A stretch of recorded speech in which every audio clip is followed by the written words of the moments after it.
Actopan no es lo que te contaron.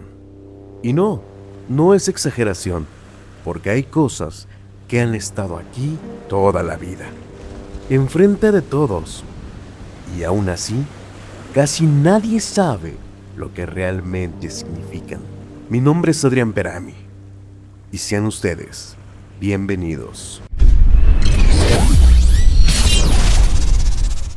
Esta no es una historia inventada, es historia documentada. Pero por alguna razón, casi no se habla de ella.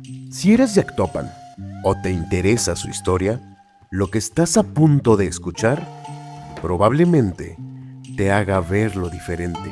Porque no se trata solo de datos, se trata de entender lo que realmente pasó y por qué importa. Hoy en día, Actopan es una de las ciudades más importantes del estado de Hidalgo. Y decir que su pasado ha sido tergiversado puede sonar fuerte, incluso como una blasfemia. Pero la realidad es esta. Siempre va a ser mejor vivir a la luz de la verdad que vivir entre tinieblas.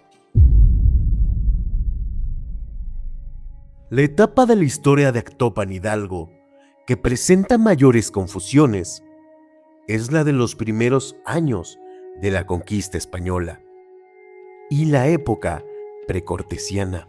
Más precisamente, todo lo que ocurrió del año 1546 hacia atrás.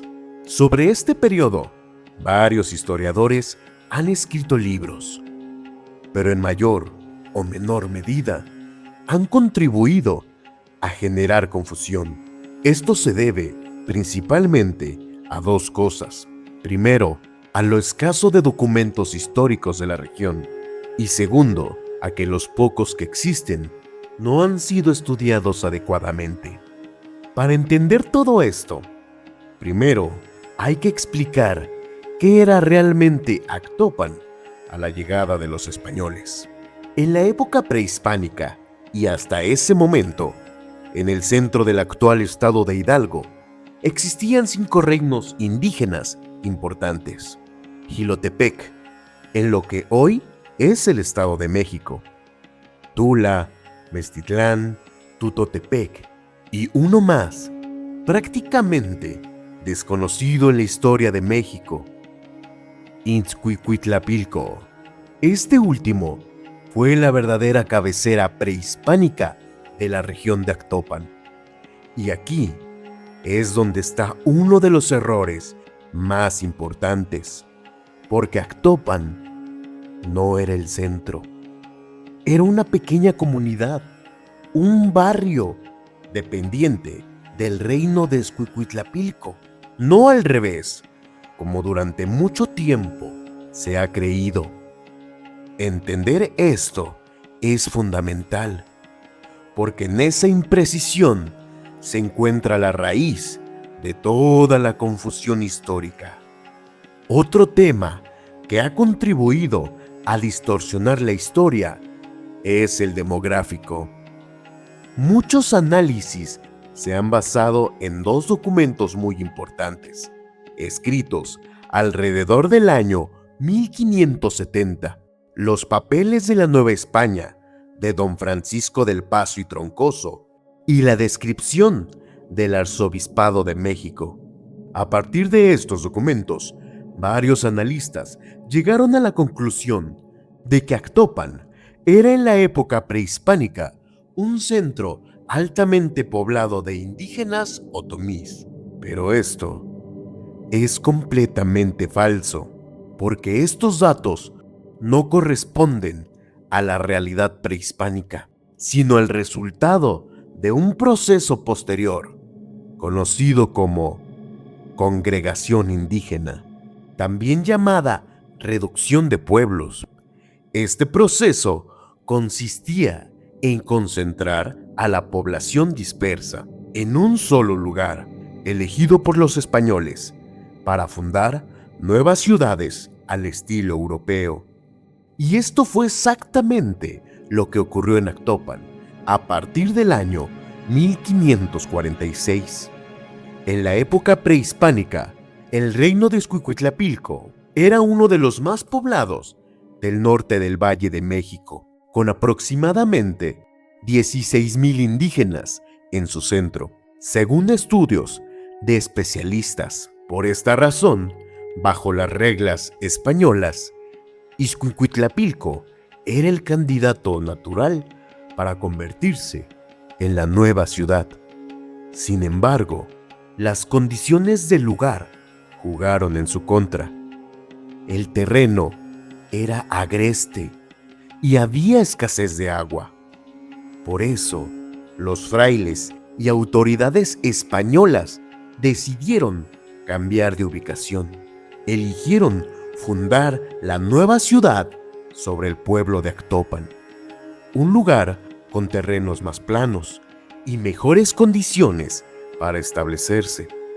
El problema del agua lo resolvieron mediante la construcción de un acueducto que traía el recurso desde el cerro de San Jerónimo hasta los cagüeyes del convento de San Nicolás Tolentino. De esta manera, en el año 1546 se fundó la nueva villa española de Actopan.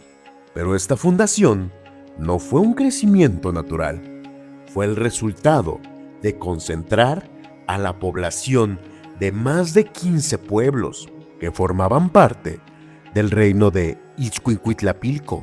Todos ellos fueron llevados a este nuevo punto y como consecuencia desaparecieron de sus lugares de origen. Con el paso del tiempo, Actopan fue sustituyendo la identidad y la jerarquía de Escuicuitlapilco hasta que este último quedó relegado al anonimato y al olvido. Para que quede claro, los 7,500 indígenas registrados en el censo de 1571 no eran originarios de Actopan. Eran personas trasladadas 25 años antes desde los pueblos circunvecinos. Y esto no es todo. Para el momento en que se realizó ese censo, ya habían pasado 25 años desde la congregación. En ese tiempo ocurrieron 2 epidemias que redujeron la población indígena a una cuarta parte. Por lo tanto, se estima que originalmente se habían concentrado alrededor de 15,000 indígenas. Ahora, hay una imagen clave en esta historia. Una pintura ubicada en el centro de las escaleras del convento de Actopan, realizada aproximadamente en el año 1599. En ella aparecen 3 figuras: el fraile Martín de Acevedo, don Juan de Actopan y don Pedro de Izcuicuitlapilco. Durante años, esta pintura ha sido objeto de múltiples interpretaciones, pero sin entender el contexto histórico. Todas han quedado lejos de la realidad.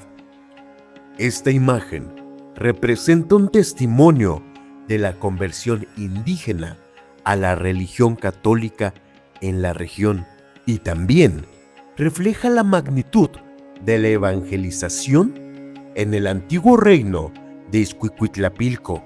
Incluso los 2 líderes indígenas representan la sumisión de todo un reino ante la nueva doctrina y al mismo tiempo cuentan la historia que acabas de escuchar. Hay detalles que incluso revelan jerarquías, como la vestimenta. Don Pedro de Izcuicuitlapilco presenta elementos más elaborados, indicando un mayor rango. Ahora, hay otro punto aún más controversial: el nombre de Actopan. Existe evidencia de que el nombre original de este lugar no era Actopan, era Atecpan, un nombre de origen náhuatl que significa en el estanque.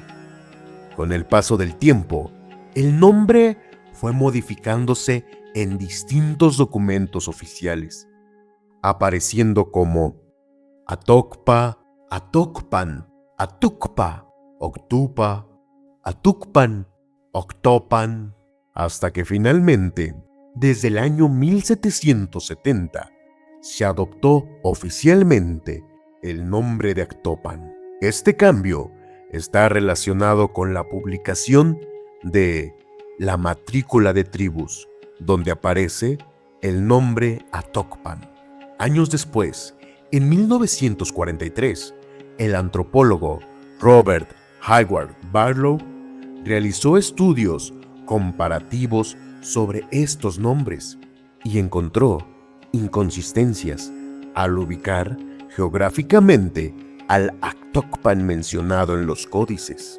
Incluso llegó a considerar que podría tratarse de otro lugar debido a la falta de coincidencia con el área de Hueypoxtla.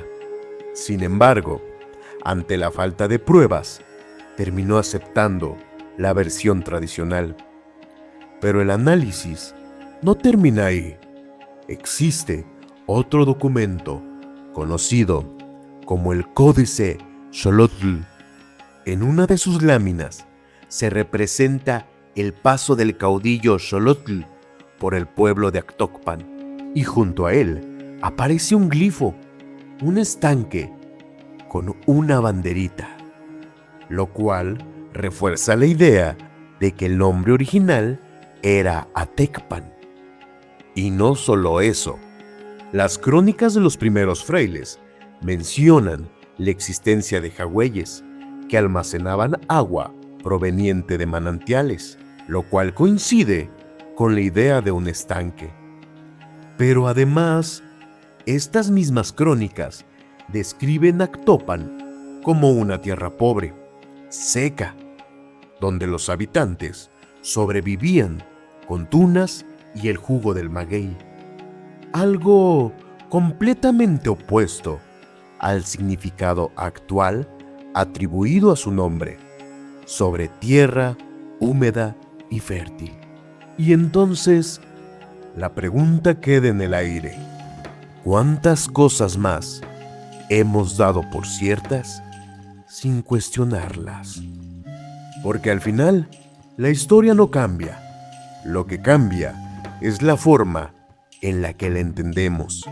Y entender de dónde viene un lugar también cambia la forma en la que lo valoramos.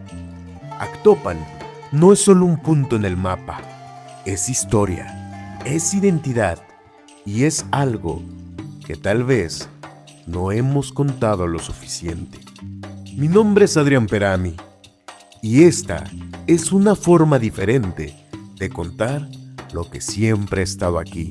Si este video te hizo ver Actopan con otros ojos, compártelo, porque hay historias que no deberían quedarse en silencio. No olvides seguirme en todas las redes sociales. Estamos muy cerca de cumplir 10 años de crear contenido para ti y muy cerca de llegar a los 40,000 seguidores en Facebook. Gracias por acompañarme en esta aventura. Nos vemos en un próximo video. Quiero agradecer enormemente al autor de esta investigación, Celso López Muciños.